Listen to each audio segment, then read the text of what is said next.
박람회장에 조선동물 2마리가 있는데 아주 우습다. 조선인은 지적 방면에 큰 결함이 있다. 1907년 대한매일신보에 실렸던 기사 중 일부입니다. 그 당시 우리나라에는 무슨 일이 있었길래 일본인들에게 사람 취급도 받지 못하고 우습다는 말까지 들어야만 했을까요? 2020년 현재 많은 동물복지 제품들이 쏟아지고 있습니다. A4 용지만한 케이지 안에 사는 닭이 아닌 깨끗하고 넓은 개사에서 비교적 자유롭게 지내는 닭이 낳은 달걀을 소비하기도 하고, 불과 몇 년 전까지만 해도 패딩 등 의류에 자주 쓰였던 수많은 동물들의 털은 웰론이라는 인공 충전재로 대체되고 있습니다. 또한 좁은 동물원에서 스트레스를 받으며 살아가고 있는 동물들을 위해 동물원의 폐지를 요구하는 사람도 점차 늘어나고 있는 추세입니다.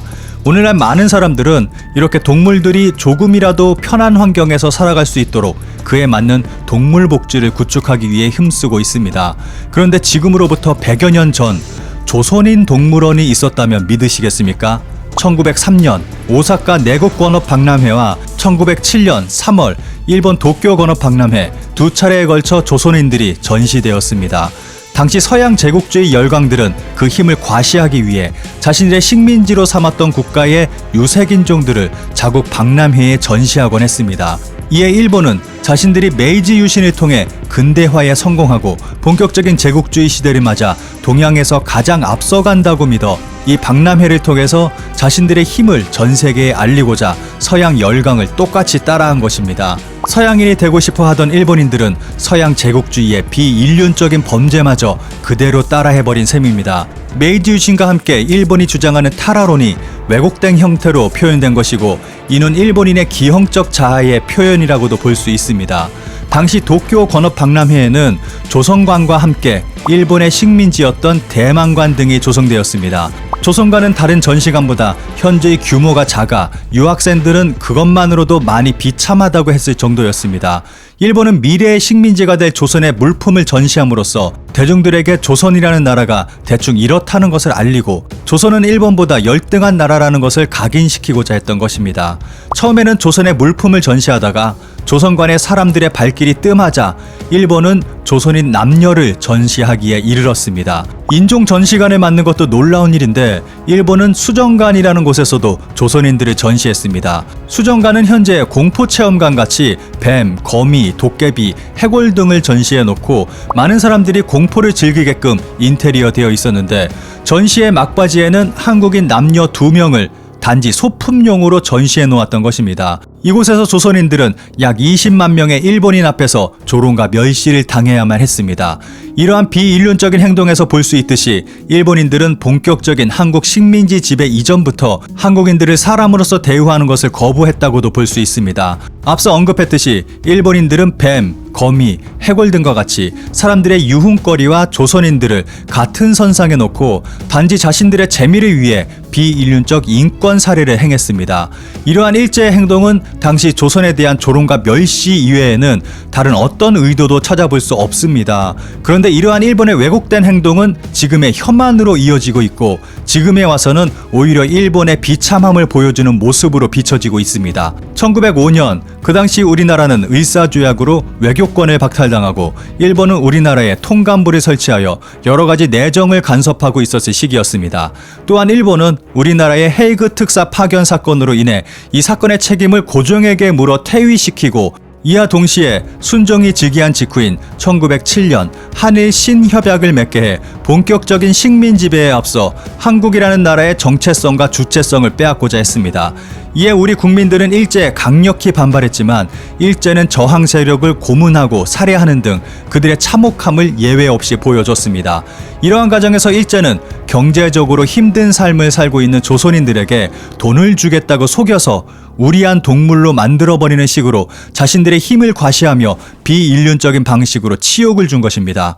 당시 일본은 조선인뿐만 아니라 대만인과 일본의 선주민인 아이누 민족 등도 전시했습니다.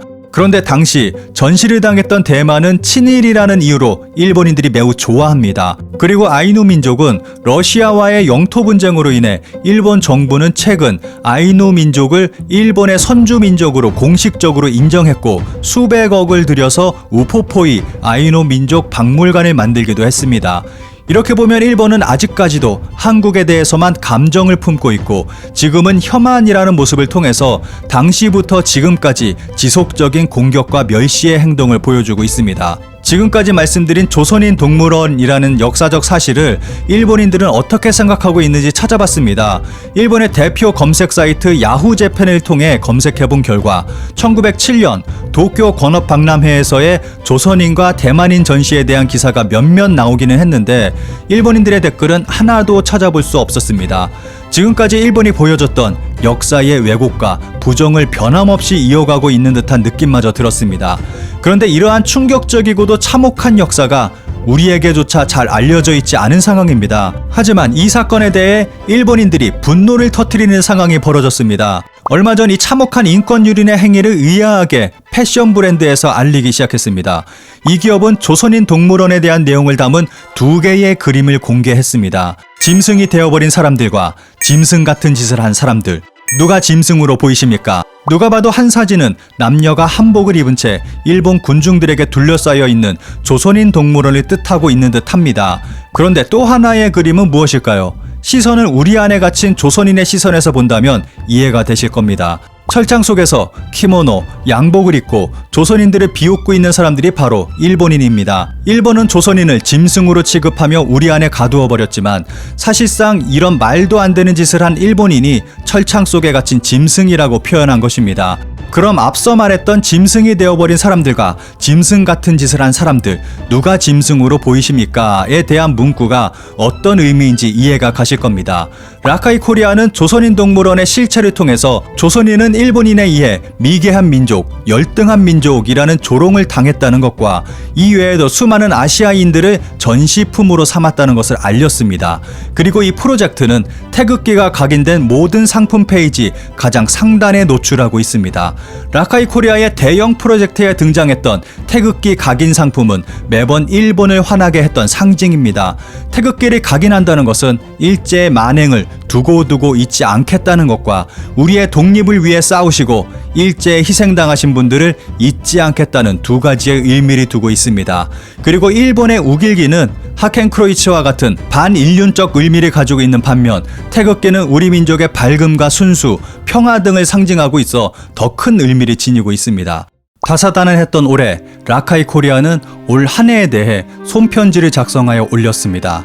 뼈아픈 역사적 진실을 기억하기 위해 진행된 프로젝트에 많은 분들이 저희와 같은 마음으로 관심을 가져주시고 동참해 주시는 것에 감동을 받아 울컥했던 적이 많았다는 것과 실제 꼭 메시지를 전달하고자 했던 국가에도 알려지고 있다는 것, 아직 갈 길은 멀었지만 조금씩 해내고 있다는 것에 큰 보람과 감사함을 느끼고 있고 소중한 마음 하나하나 간직해서 앞으로도 우리가 해야 할 일을 변치 않고 이어나갈 것이라며 태극기, 대한독립, 태극문양 등이 들어간 스티커팩을 무료 나눔으로 감사함을 전달하고 있습니다.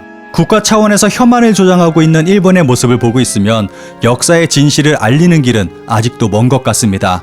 하지만 라카이 코리아는 일본의 이러한 따가운 반응에도 아랑곳하지 않고 그들만의 방법으로 꾸준히 잊혀져가는 역사를 되살리기 위해 끊임없이 노력하고 있습니다.